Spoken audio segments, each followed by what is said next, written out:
welcome everybody. This is our fourth Madcast that we've done, and we're going to be talking today about regatta management and something that we've all experienced or participated in. And I'm really excited about our guest today because today we have Brian Reynolds, who's the president and CTO of HereNow, which is the timing company that we all know and love. And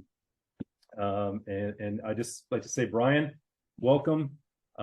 We've been friends for a very long time, although admittedly we haven't seen each other in quite a bit.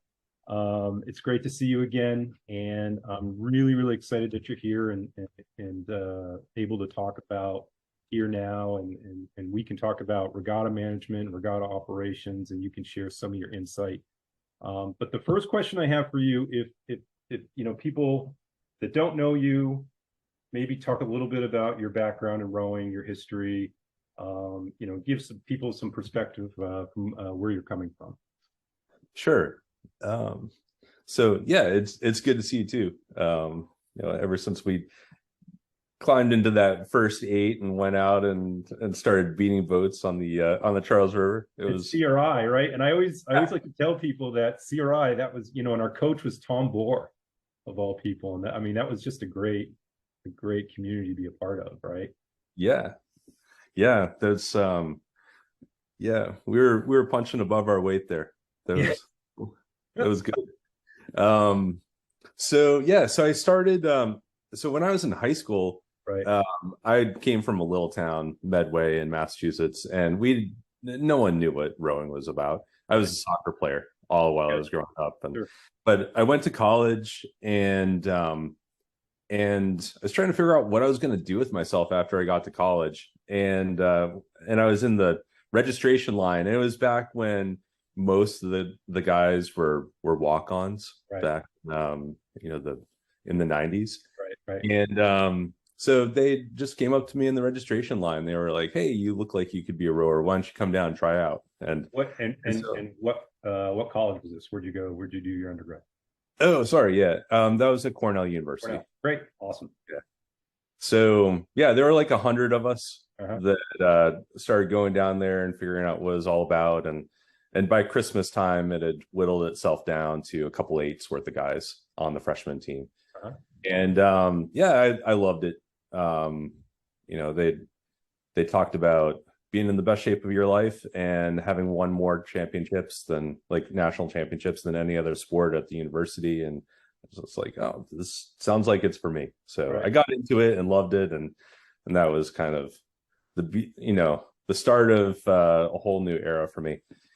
And then I got out of school, I graduated, I went out to California for the internet gold rush back in the 90s.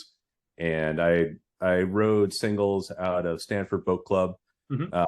It was just a little shack on the estuary over there at the time. It's much different now. But I was rowing a single. There were a couple of Canadian national teamers there that were rowing in singles because they could row all year round there. And then ended up back over in Boston because I wanted to compete again. And that's where I met you and started rowing over at CRI. Did that for like a decade. And then in the middle of that, and I guess that's kind of a good segue into talking about timing a bit, because it was from rowing with people at CRI, specifically Jeff Borgard. He was involved with the head of the Charles, and we started doing timing stuff with the head of the Charles in 1999. And we did it for a few years and had a really good group of people that we liked working with. And let me pause you for a second, because at that point, 99, even 1999, head of the Charles, really big deal. And you guys are young, and you've developed a timing system. How'd you even get in the door to say, hey, we want to take over timing for head of the Charles? Was that a hard push to make because you guys were sort of new and getting things started? Were they just like, were they just like, sure, no problem? Lucky happenstance. So I was not the one that started all that. So Jeff Borgard he's a member of So Jeff went to WPI, very strong in computer science. His dad was on the board of directors and is on the board of directors at the head of the Charles. Okay. And they had questions for Jeff. They were like, we want our timing to run faster. What can we do? And he had some ideas. And then, Fred Schock doing his thing, brought in EDS as a huge sponsor, and they threw people at it and development time. What's EDS? Sorry, that's it's a big consulting company that was run by Ross Perot. And right. Oh my God, that EDS. All right. Yeah, that EDS. Yeah, the EDS. All right. Yeah. So there were like 20 people from EDS that were coming in every single week for months to put together a new timing system. They wanted to make everything run faster. And so they did that. And so Jeff talked to me. He knew that I was into technology as well. He was like, hey, we need someone who knows about rowing and knows about technology, be a subject matter expert to help out all these consultants that know about technology but don't know anything about the sport, and we need to bridge together the two. So Jeff and I were working with them, and I really had a very minor part in putting together that initial system. And there were things that kind of fell apart under the load the very first day, and everyone was really worried. But but they worked really hard, and they stayed up all night, got it all working much better for Sunday, and learned a lot. And everyone just kind of they learned from the experience and said, we're paying the price, we're learning, but this is going to be so much better than it was before. So 2000 comes around, and have all these ideas about how to use different cameras that they had used for track and field to help make things better. And those are the Finish Links cameras that some people might know about. And so they had lots of ideas about things that they were going to do. It was 2000, and the first, the internet bubble burst. That spring. And so EDS was looking for a way out so that they didn't have to spend as much money on it. And so they said point blank, they're like, okay, we committed to this year. We're going to do this for this year, but then you guys have to fend for yourself going forward. And so Charles said, hey, can we do this? And I was like, hey, I'll talk to some friends and I'll see what we can do. So basically what you're saying is that your company was born out of the ashes of an EDS consulting project. Kind of. And kind of up in flames from the internet.com bubble bursting. Right. And just briefly, because I'm really curious, briefly for time, what were they doing before? How did head to the Charles? Were they literally it wasn't like stopwatches and walkie-talkies, was it? How were they doing the timing before? Did they have cameras? Did they have a digital setup? There's much less that was digital at that time back in the 90s. To be honest, I don't know how they did it. I do know that the end effect was that sometimes results didn't come out until Wednesday. Right. I remember that. So, interesting. I wonder if they're literally with a stopwatch writing bound numbers down and start times, and then bound numbers and finish times, and then going into a dark room, calculating all that stuff by hand. I think that they were trying to use computers to send stuff around and trying to record stuff, but it might have been the equivalent of a big spreadsheet. But a lot of the problems that you have are not technology. It's not everyone thinks about timing. They think about, you have a starting line, a start time and a finish time. You subtract the start time from the finish time and you get an elapsed time. It should be that easy, right? Right. And it's not. At what point were you, because I know you went through a few iterations, at what point were you Here Now? When did Here Now start? So we that. So the first timing company was Powerhouse Timing, Right. and that was a spin-off from the Head of the Charles. So basically, a subset of the people that were working on timing stuff with the Charles decided to keep on doing it and kind of build it out and have some fun with it. Right. So we built out Powerhouse Timing. For me, it wasn't quite the right combination of people and technology, so I ended up leaving that organization in 2005, even though I was still kind of a shareholder in it. That was dwindling over time. Right. So, but I had like a lot of ideas about things that I thought could be better. And so I didn't want to, I was still a shareholder in Powerhouse, so I didn't want to compete with it.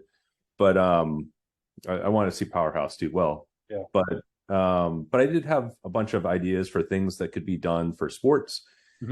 And I was also thinking that a good way to kind of start things up would be to work with some other industries that need some similar kinds of technologies, so that we could build up money and expertise with some other stuff, and then have that funnel into some things that we could do for sports and rowing.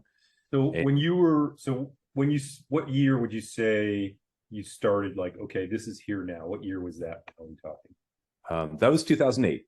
2008. Okay. And so some of your first customers weren't regattas, weren't rowing related. Who were? No. What was some of the events that you were doing? So I started. So my initial idea was about real-time location tracking, but it really came down to real-time data and support from video too. So the first customers, the first incarnation of HereNow was working on an emergency response system for all the state colleges and universities here in Massachusetts. Oh my gosh. Yeah. So we did all the engineering for that. And then we ended up taking on that whole business. And so that's where HereNow comes from. So the name HereNow comes from real-time location tracking. Right. Wow. Yeah. And so if you look at the logo, if you look at the center of the logo, you see a little blue dot, and that really came from, like, if you looked at like Apple Maps and Google Maps at the time, you see the little location dot on the map. And when we were putting together the logo, that like really called out to us that we could kind of pull that in a subtle way.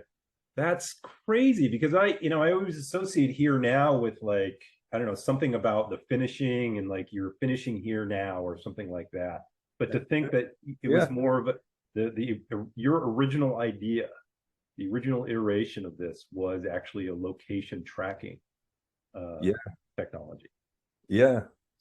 So so we did that, and then we built it, and then we were looking for other ways to be able to use the technology and build things out. And so then pivoted over to working on military contracts with another one of the people from our boat that we rode with Rob McGurran. Oh my God. Yeah, right, Rob. Sure. So there's so many things that came out of just those boats that we were rowing in. Right. So Rob is in charge of the sniper detection system for Bolt Beranek and Newman that was eventually bought by Raytheon and saved hundreds of thousands of people in the wars over in Middle East, Afghanistan, and Iraq. So we're going from university location tracking to military contracting. Locations for wow. Okay, so this is quite an evolution. There was so in that system there is a bunch of similar types of technologies being used, and that's where we also started getting into what's known as situational awareness, which is being able to understand everything that's happening in the combat venue.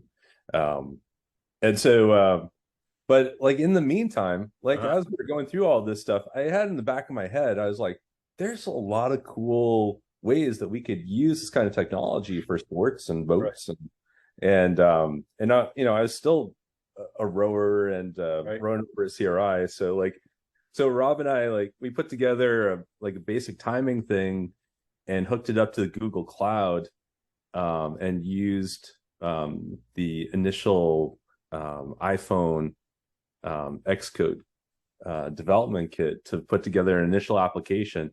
And if you go all the way down, so if you go to the HereNow webpage, Right.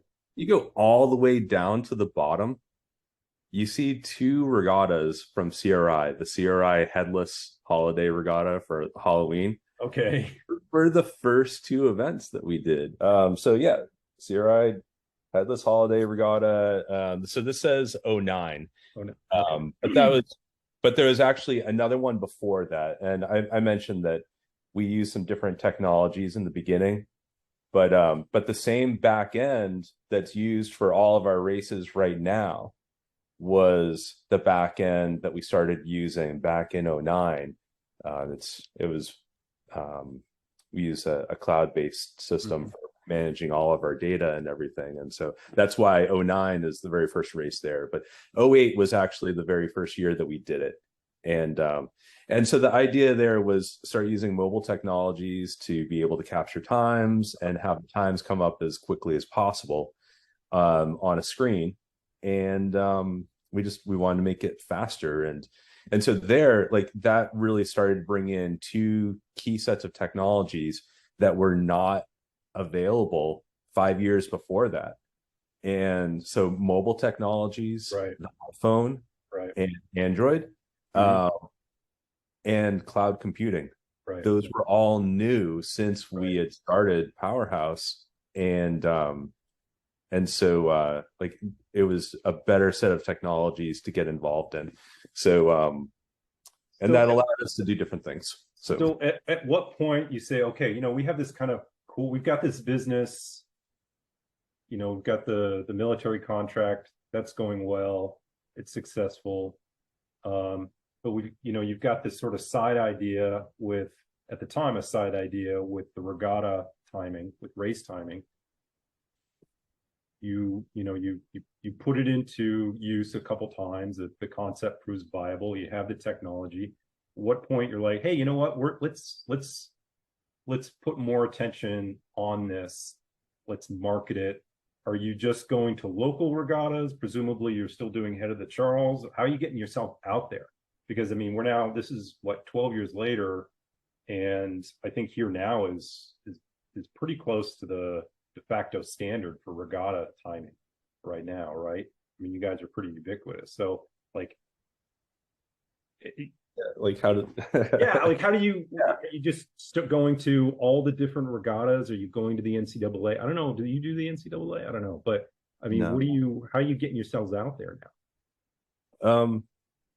Well, so yeah, so for a few years there, we were just doing stuff for CRI, and Cambridge Boat Club was just down the street, and the Big East was something that was different in 2011. But most of, like, if you look through those first years, like all through 2008, 2009, 2010, 2011, it was all just us, like, helping out our club, right? And but then there's it's a story, for another time, but like the initial company that I had put together to do timing stuff, Powerhouse, went down the tubes in 2011. Right. It might have actually happened in 2010, but in 2011, people were really struggling with timing at regattas again, because that had been growing up and had been doing a bunch of stuff, and then it faltered. So there were a number of people that asked me that year and said, hey, we really need something like what you guys put together for the Head of the Charles and for Powerhouse. Like, is there like anything that we can do that would be better? And I said, well, I've been working on this thing for a few years. We'd be happy to talk about it some more. And Gary Caldwell, who runs the IRA, he was over at Tufts, and we talked to him a little bit, and he had allowed us to do a race for him back in 2011. So he already knew about some of the stuff that we were doing. And then we did some races in 2012, did another event for him, and then USRowing asked us to do an event for them in 2012 so that they could see a little bit more about what we were doing. And they thought that there were some interesting prospects there. But it's an Olympic year. Right. And no one wants to have like a big upset in the way that their timing stuff works in an Olympic year. That's just opening yourself up for a huge liability. For sure. For sure. So 2013 came around, and USRowing decided that they liked the prospects of what we were doing enough that they asked us to come in and do their national team events and their domestic championship events. So that was really the beginning. That was the first really big break. So fast forward to today, how many regatta, if you can say, how many regattas did you manage last year? I don't keep track of the numbers of regattas anymore. I did for a while, and there were years when we grew like 100% a year, and those were pretty crazy years. So right now we did over 100 regattas last year. I think right now we're doing in the range of like 100 to 150 regattas per year. Wow, that's amazing. Okay, so now that at this point you guys are probably pretty good at the timing thing. A regatta comes to you and they say, hey, you are the industry standard, you do a great job. What does that conversation look like? You sort of vet them for are there things you need in place in order to be able to do your job well? Because we know some regattas, the local organizing committee, they're volunteers, they've never done it before. Sometimes it's parents, right? Like, how are you navigating that? Are you just literally, you have like a van that shows up and then you unload everything and you're ready to go? Or are there things that you need in place before you agree to work a regatta?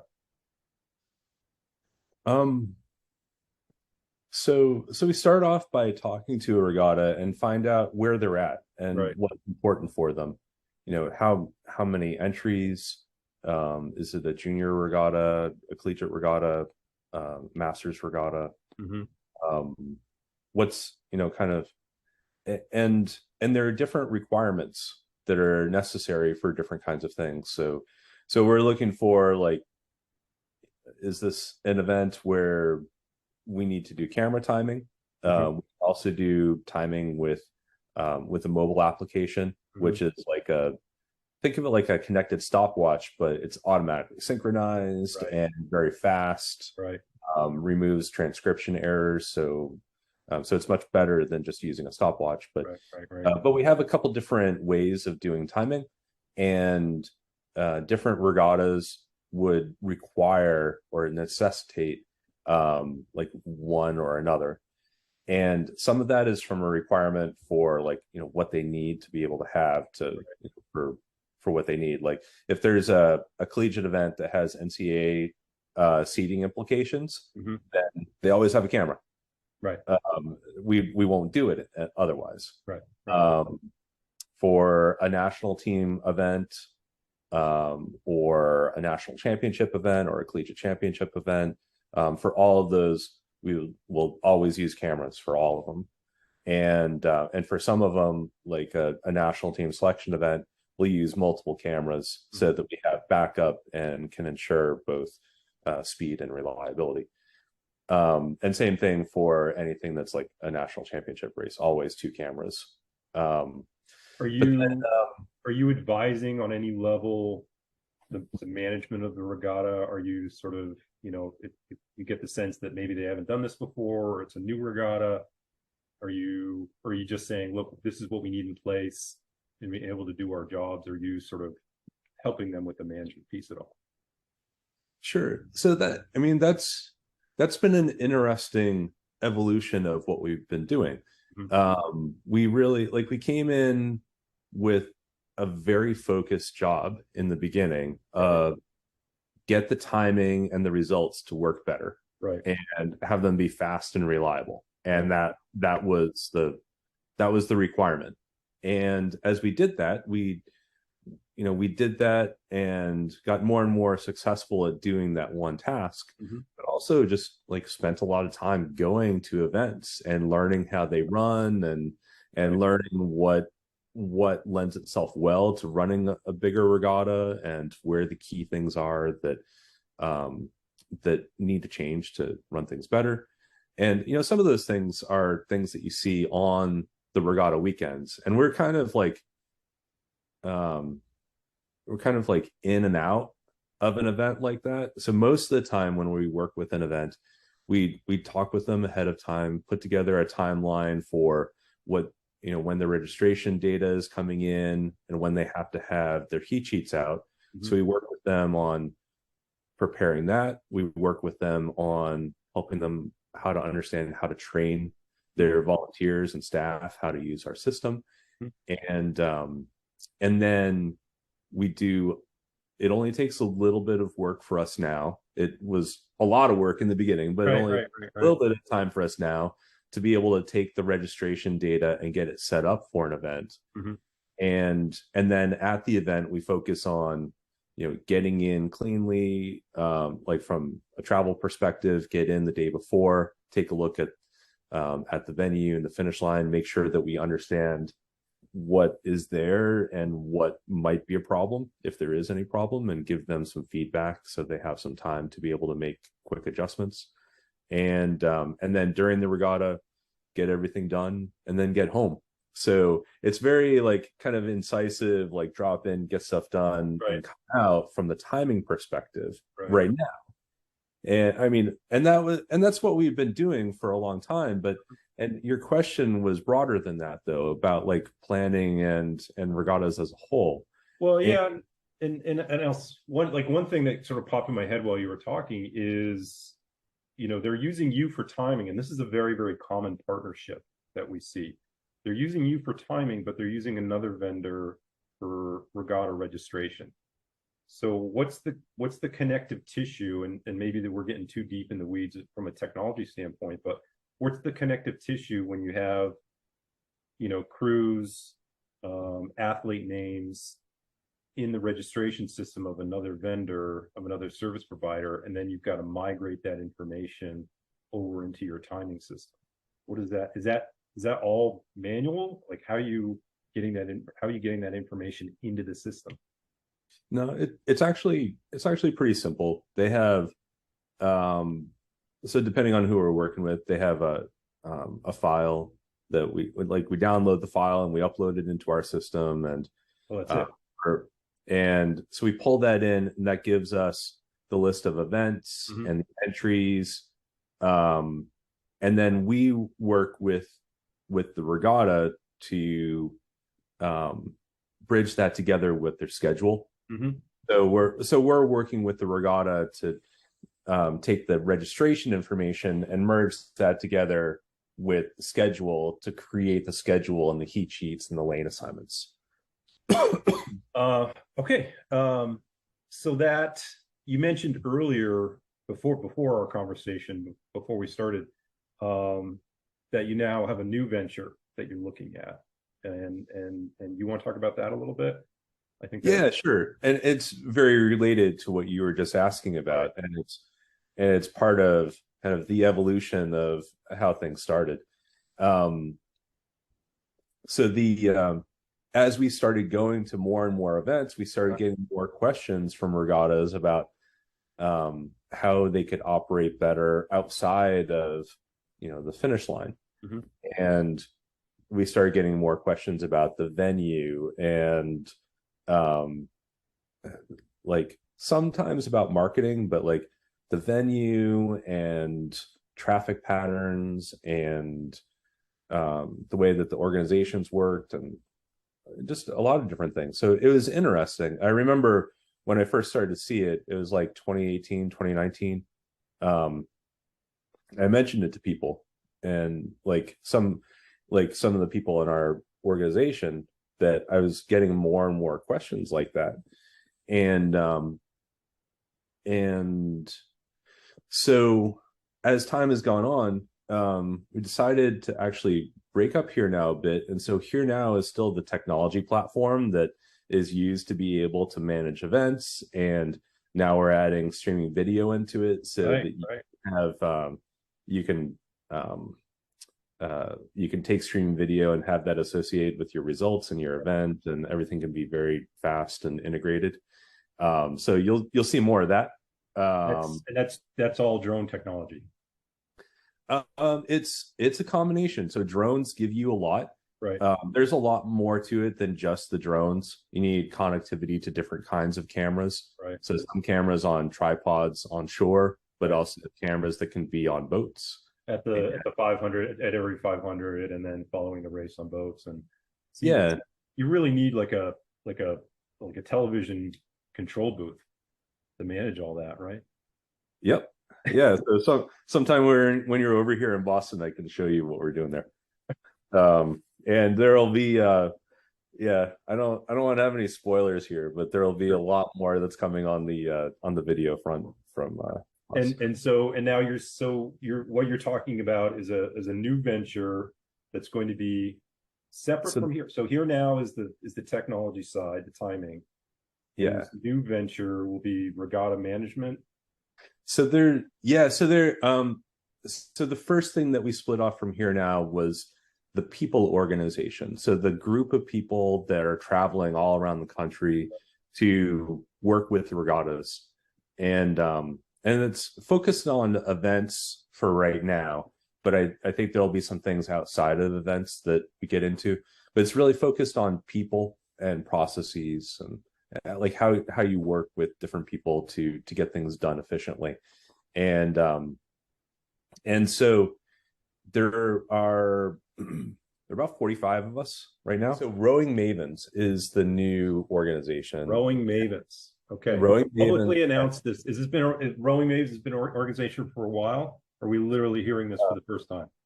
A lot of people will be hearing that for the first time, but the regatta directors that have already been working with us have known that it's been around for over a year. Okay. So all of last year, everything was transitioning over into having the Rowing Mavens organization be the group of people that are working with the regattas, and now continues to be the technology platform. Great name, Rowing Mavens. It's sort of it conjures an image of a sort of very helpful group of people that are, going to make sure everything goes well. Yeah. Cool. That's, it's good feedback. It'll be, I'm interested to hear, feedback on it from other people, as we get into it. And, sure. That's exciting. Concept of a Maven came from, Malcolm Gladwell. A lot of people might know the book, The Tipping Point. Sure. Which was, really important for business and like a lot of things. But yeah, people that have a lot of knowledge and love to be able to kind of implement that knowledge and help other people understand it. Right. And that's really what we had been doing within HereNow, helping people how to understand how to use technology at their events. And so now that's been separated out, and now it's growing. And so now we're like, there's a new event down in Rockland that we're working with. So they have a venue, a 10-lane Masters race course, 1K race course. 10 lanes. 10 lanes, yeah. It's a square. It might be like a wide rectangle. But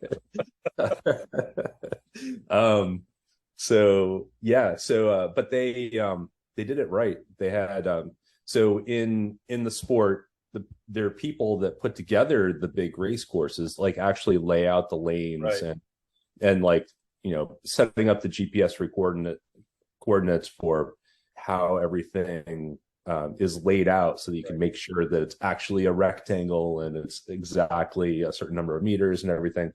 So Tim Royalty and Bob Whitford, put a plug in for him here. Like, anyone who wants to build a race course knows that they should talk to those two guys, and they'll lay out a race course for them. Do they have an organizational name or identity?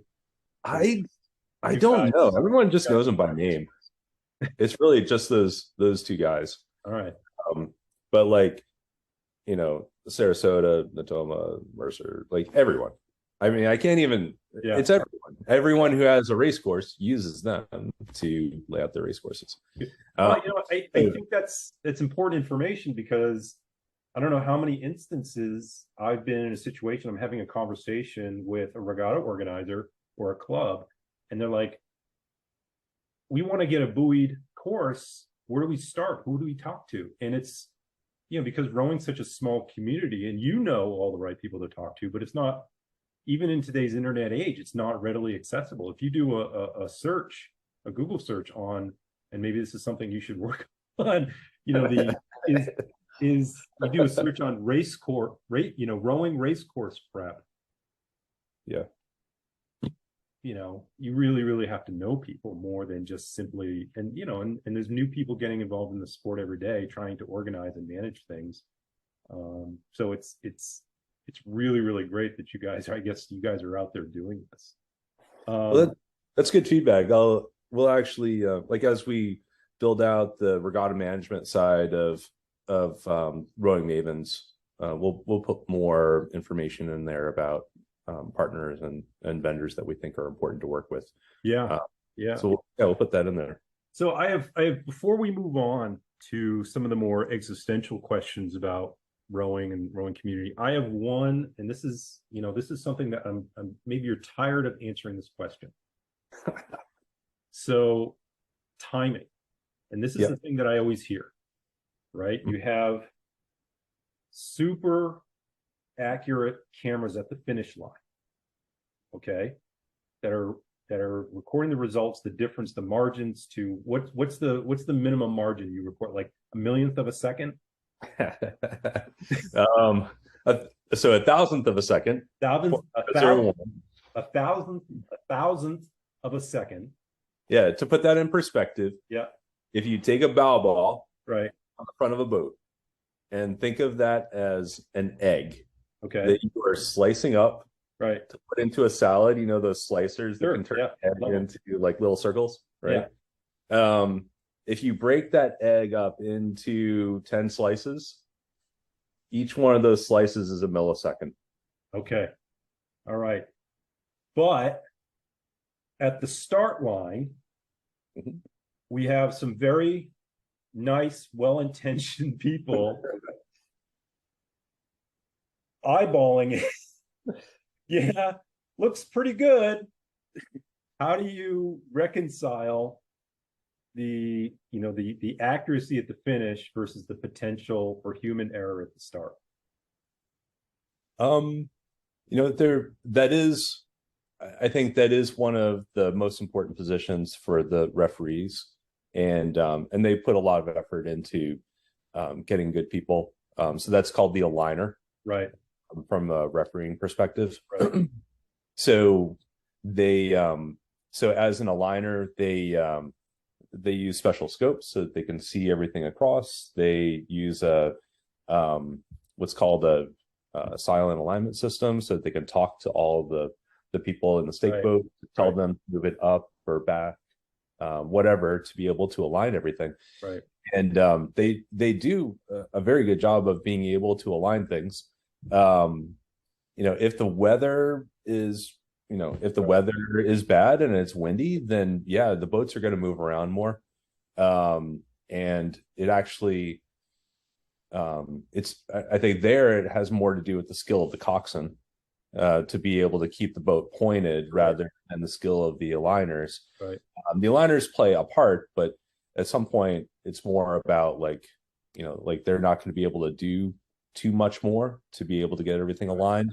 And the coxswain has a bigger effect on whether or not the boat is going to have to, have extra space down the race course that they have to cover. Do you think there's a technology solution there in the future? Well, there is a technology solution. They call it the boots. So if you go down to Sarasota, or you go to any international race course, they have these things that sit in front of the bow ball, and it's basically like a big plastic cup, and your bow ball goes into it. Right.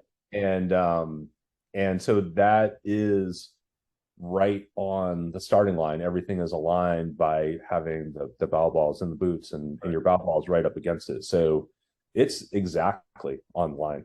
And then that the boot system is connected to the light system and connected to the button that the referees press. Right. So when they press go, there's an electric signal that goes to all the lights so everyone can see it, and it drops the boots and everyone can take off. So that is a technology solution. It's really expensive. Right. I think it's like a couple $100,000 to put one of those in. It's a very interesting data point, really. It's a lot. Yeah. I mean, I could be off by tens of thousands, but it's still like, it's still over six figures to put in a starting system like that. For sure. And so yeah, there's, there are some things that could lead to some stuff up at the starting line, but I would say there's a lot of stuff that's already in place to have that starting line be very precise, have the alignment of the bows be very precise. And when you're coming down the race course, your coxswain knows, like a bus driver, they know exactly where the edge of the bus is. Right. They know exactly where the bow ball is. And there's stuff that you have to deal with on the race course, but coxswain knows where their bow ball is, and they know how to call for that to get it across the line first. So there can be some imperfections, but it's actually pretty good nowadays. So, well, yeah, I mean, it's certainly better than it was, right? And you've been a big part of that, obviously, you and your organization. What do you think the future of rowing, competing, and regattas looks like? It's a big question. Spectator experience and streaming video. I think that's the biggest. There are already events that are getting into it, and you see it more on the the collegiate side, and you see it for on the USRowing side for some of their events, and you see it for world level events. Henley is the gold standard. Henley over in England is the gold standard right now in terms of video. I think anyone would say that. I mean, some people might argue that the Olympics are, but when you watch the video from Henley, it's more compelling. So, hats off. Matt Pinson is really kind of driving all of that over there, and has just done an amazing job of organizing that and getting people behind the idea and getting the right technologies in place for that. So I think they set the standard, and it's obvious. Here's a challenge question. Do you think it's and don't say both because that's a cheat. Do you think it's more important to enhance or improve the on-site spectator experience, so bigger stands, or potentially even changing the format of the regatta, or to something shorter so you can see the whole race? Or do you think it's got greater growth opportunity with the video and the online viewing?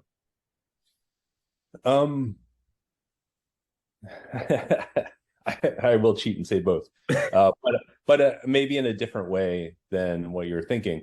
I think there is something substantially different about doing a 2K versus doing a 1K.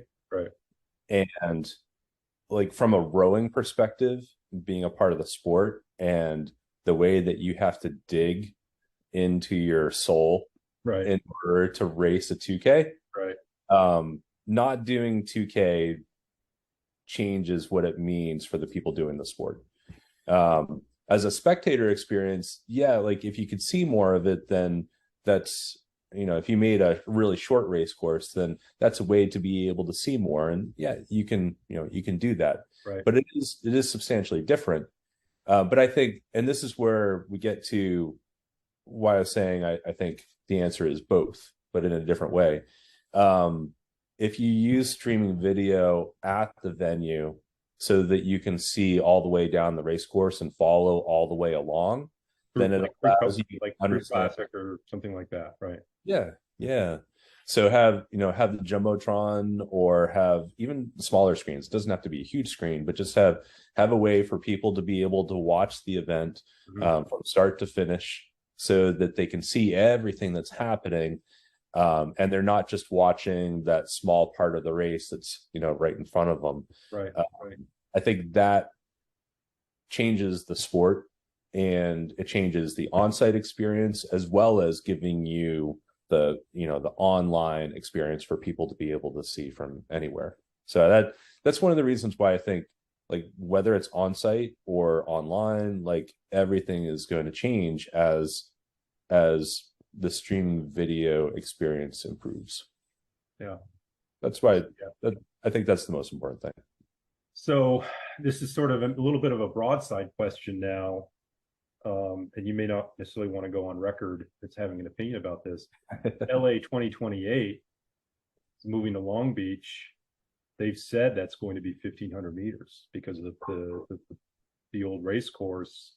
There's a bridge at the 500-meter mark of the old race course. They can't row through a bridge, so they're cutting the distance down. You have any thoughts about that? It's not the same sport. No, so you're a diehard purist, huh?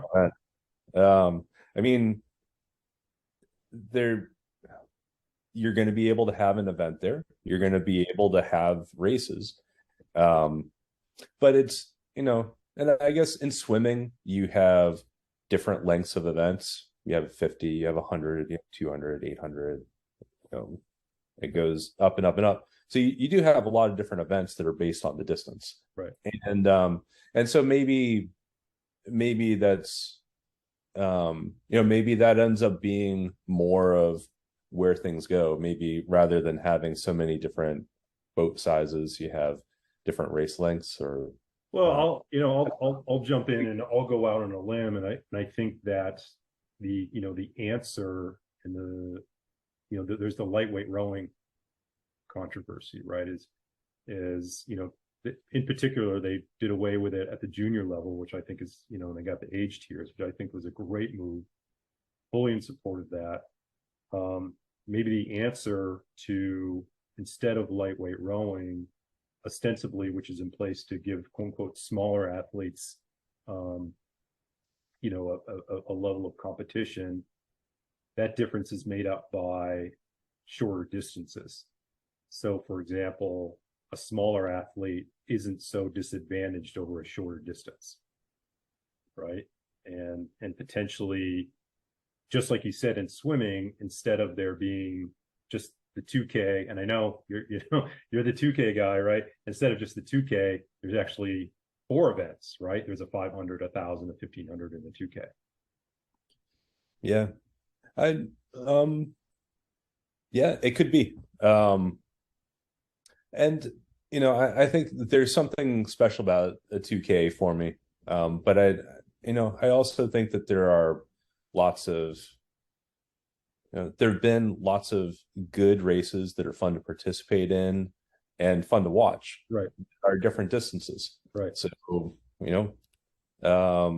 big head race is, 3 miles long, and it can be fun to be a part of, but that's, like a different experience. And when you're able to see the whole thing, it does change what you're able to see and participate in.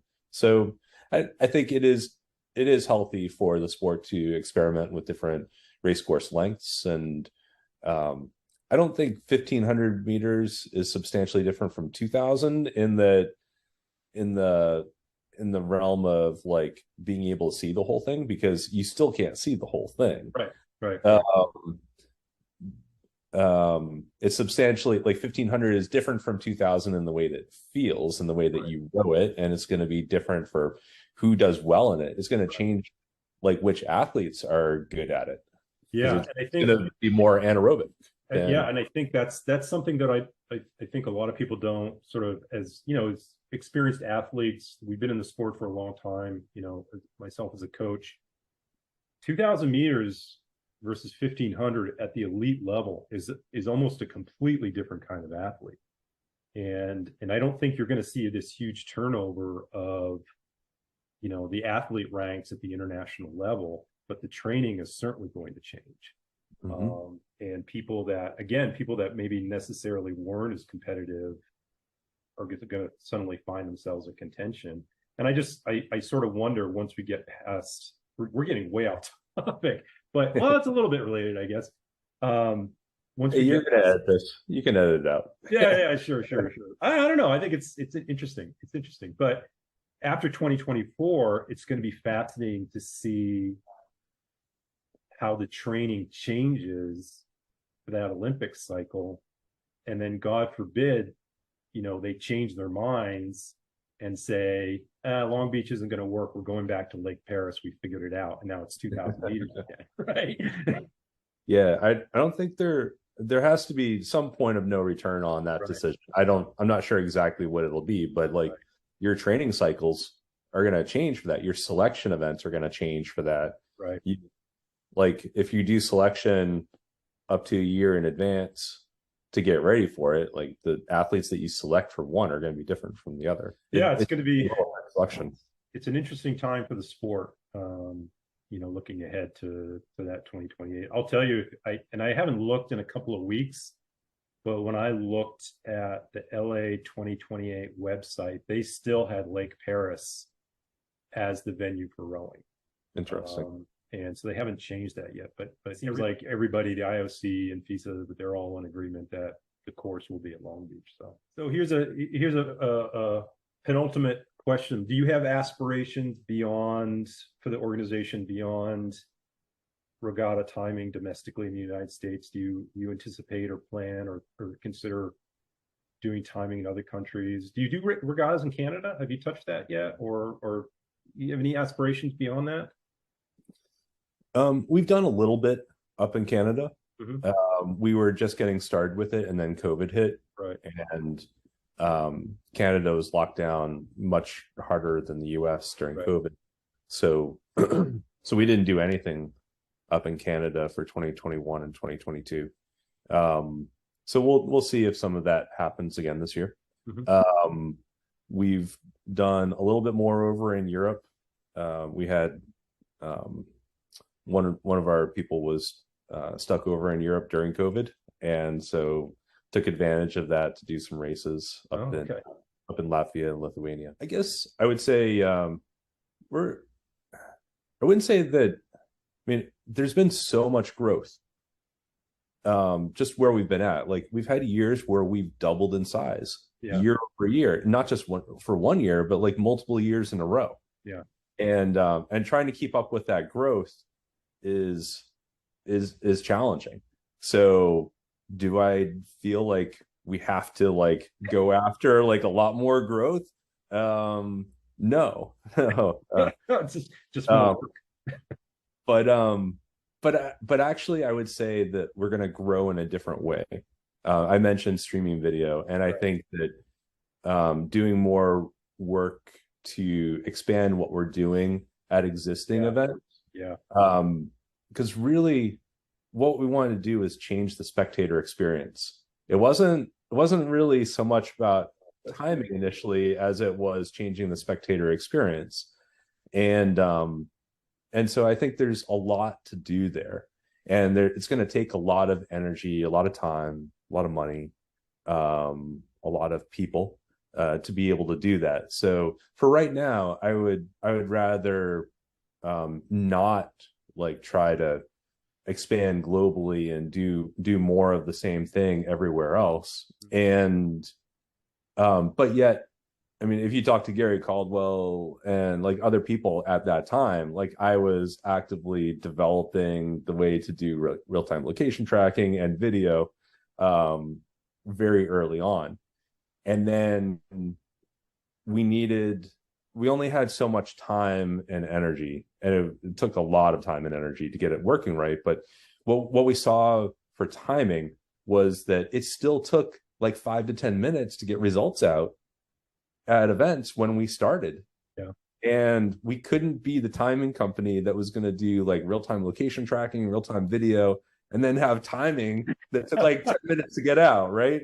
Like a commentator would like go through like one event, Right. call that event, get through Right. the next event, call that Right. event, they'd be like, and now we have results from a couple of Right. events, Right. right?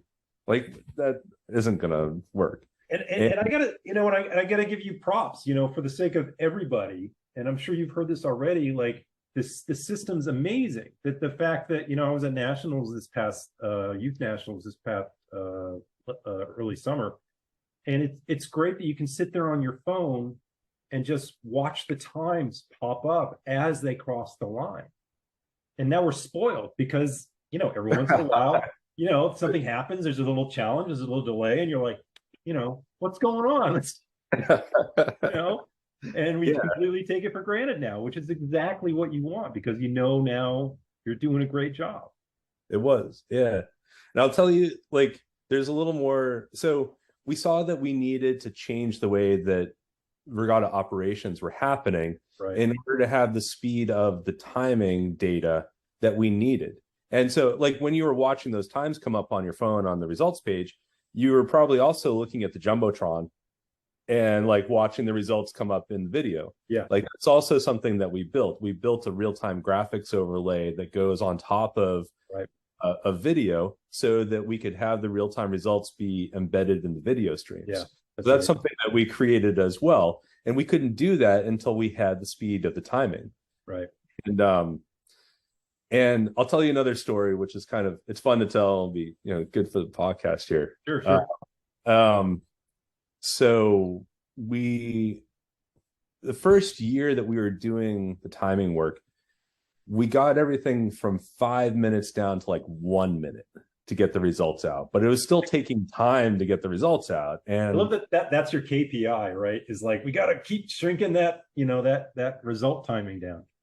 Well, that's what it's all about. Like another, like, just like side note, it's all like, if you look at lean process reengineering, and there's a value chain from the time that a boat crosses the line to the time that the results appear to people. There's a value chain there, and you need to eliminate all the waste in the middle. And it's a classic example of how to apply lean, agile technologies and methodologies to remove all of that wasted time in between. So we did that. We looked at everything that was happening, and we just crushed it from like 5 minutes down to 1 minute the first year, and that was substantial. And then over the course of the second year, we brought it from 1 minute down to instantaneous.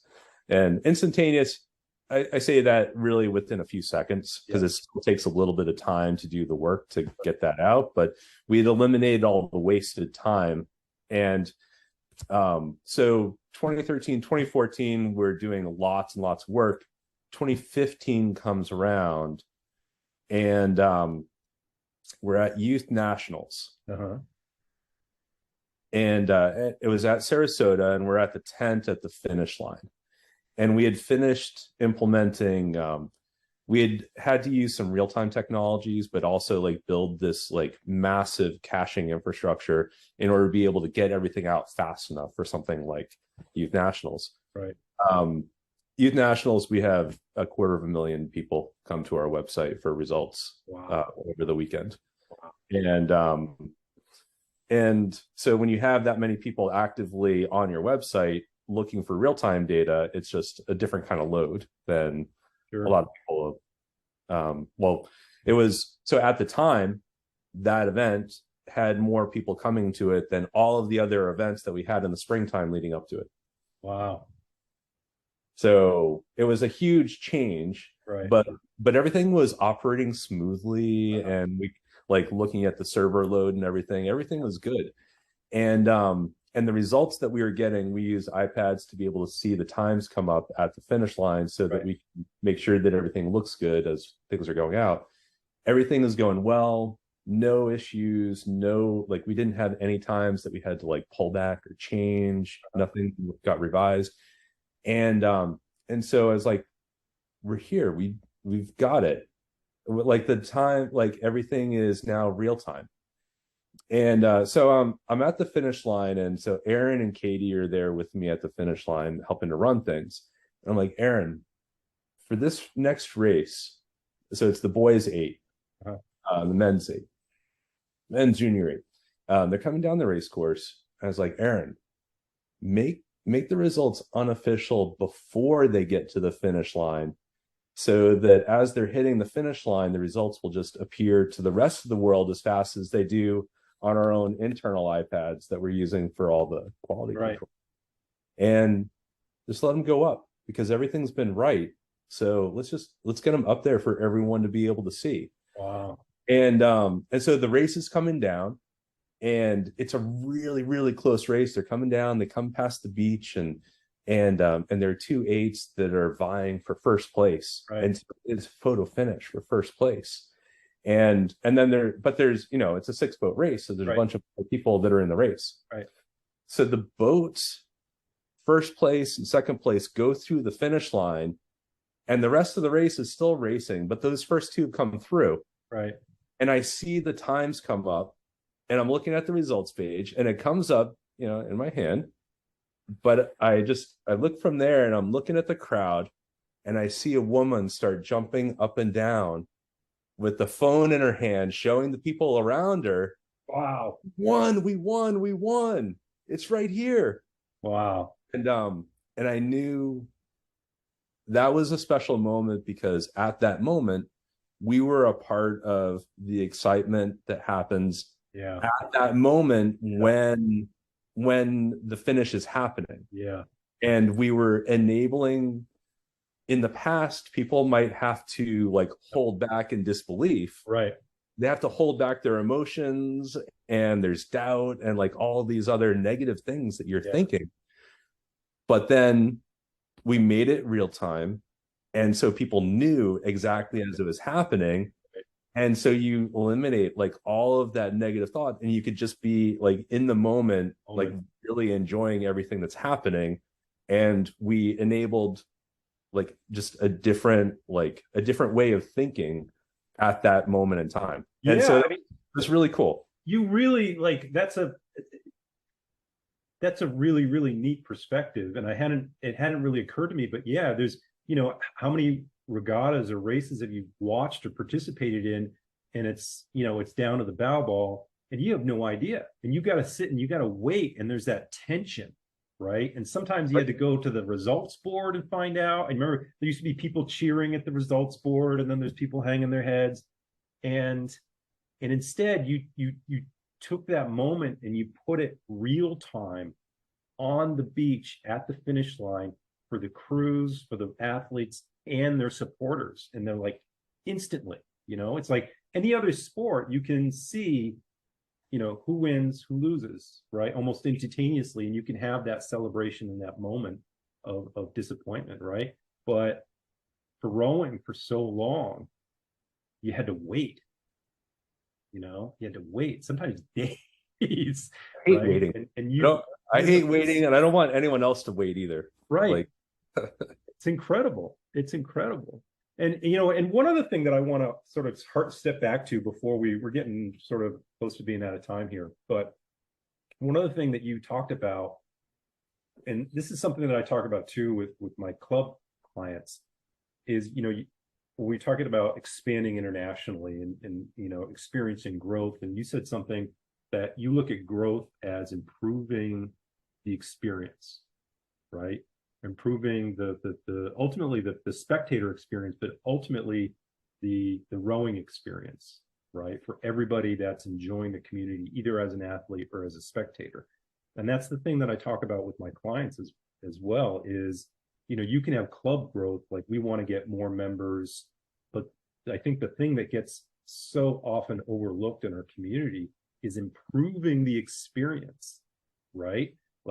We had a great experience. We love rowing. You loved rowing in college. I loved rowing in college. We wanted to row and compete at the club level. We loved doing that. It was a great experience. But we also had the benefit of participating in organizations that were very well run, Cornell, BU, CRI, that had expert professional leadership. But not every rowing club is like that, right? And so it's one of the things that I'm, professionals like us in the community, we need to keep moving that needle forward not just getting more people rowing, but improving the total experience, for you, narrowing that gap between the finish and when the results are presented, but also getting people to say, like, beginning to end, wow, this was amazing, right? And I talk to my clients about, okay, improve the experience from the moment somebody walks in the boathouse, make sure they love it. They love every moment of being in that boathouse and being on the water, coming back. And I think the more we can do that, the better off we're going to be. But we are out of time. I have one more question. We have a little fun question at the end that we do. Sure. Do you have a pro tip, some like little hack or piece of advice that you like to share, either about rowing, coaching, timing, regatta management, anything? I don't know. Yeah, I'm not sure how to answer that. Maybe this isn't like, it doesn't sound like a big thing, but the most, it's important from a coaching perspective and managing a regatta. Mm-hmm. The most important thing to making sure that your regatta runs well is making sure that people have the right bow numbers on their boats. And that's the number one thing, huh? That is the number one thing. And so like at the finish line, like what we saw the first year, like when we were looking for all the things that were causing us to not be able to release the results out in real time. Right. We looked at all the different errors and different things that were happening. They weren't happening at the finish line.